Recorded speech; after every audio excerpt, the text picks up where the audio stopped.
नमस्कार दोस्तों, आशीष डेहरी के इस ऑफिशियल यूट्यूब चैनल में आप सभी का स्वागत है। जानते हैं नेटवर्क मार्केटिंग या एमएलएम या डायरेक्ट सेलिंग इतना ज़्यादा बदनाम क्यों है, आसान शब्दों में समझते हैं। आज की इस ऑडियो में आप सभी को यह बताऊंगा कि आखिर नेटवर्क मार्केटिंग बदनाम क्यों है। अगर आप इसको ध्यान से समझें तो यह एक साइंटिफिक प्रोसेस है।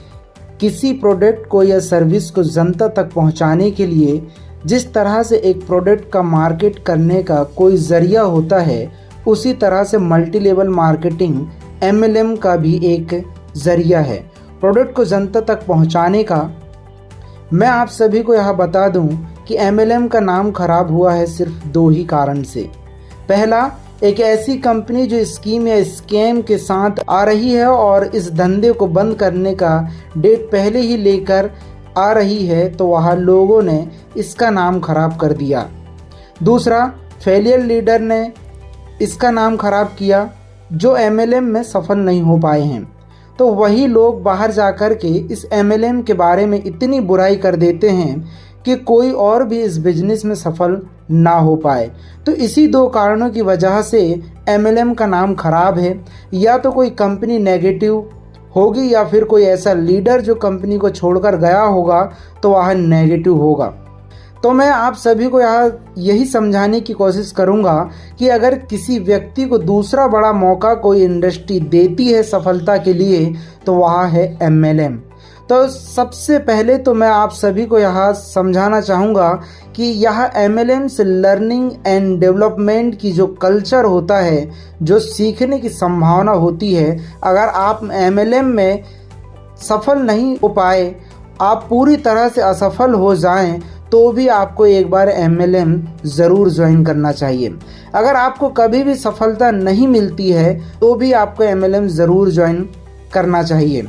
इस देश के हर नौजवान को, हर बुद्धिमान व्यक्ति को एमएलएम में एक बार ज़रूर ज्वाइन करना चाहिए, क्योंकि इस इंडस्ट्री में रहने वाला व्यक्ति नेगेटिविटी को हैंडल करना जानता है।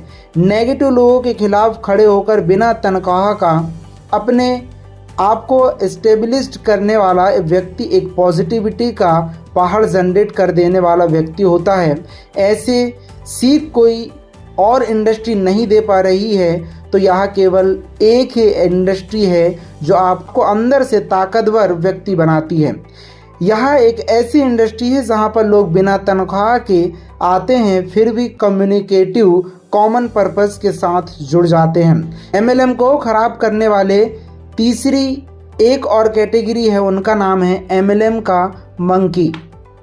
यह लोग इधर से उधर बहुत ज़्यादा छलांग मारते हैं, कई कंपनी को ज्वाइन कर लेते हैं, कभी इस कंपनी में कभी उस कंपनी में, इधर उधर की भागदौड़ में ही रह जाते हैं। तो यही वह तीसरे कैटेगरी वाले लोग हैं जो एमएलएम का नाम खराब किए हैं। आपको यह समझना पड़ेगा कि यह प्रॉफिट कमाने वाली कंपनी नहीं है। आपको इसको समझना पड़ेगा कि यह एक ऑनेस्ट मिशन है।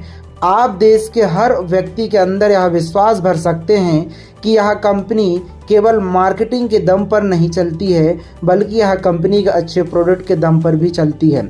जो लोग इधर उधर कई कंपनियों में जाते हैं, उन लोगों के लिए मैं कुछ बताना चाहूँगा कि अगर आप अपनी ज़िंदगी में कोई भी अच्छा काम करना चाहते हैं, अगर आपके अंदर कुछ भी अच्छा करने का दम है, तो आपको किसी और कंपनी के साथ जाने की ज़रूरत नहीं है।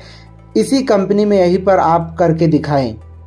यदि आप सभी को आज हमारा ये audio why network marketing so bad, network marketing या एमएलएम या डायरेक्ट सेलिंग इतना ज़्यादा बदनाम क्यों है, आसान शब्दों में जो समझ में आया होगा, पसंद आया होगा, तो कृपया करके हमारे चैनल को सब्सक्राइब करें और आगे लोगों तक शेयर भी करें। सो थैंक यू, धन्यवाद।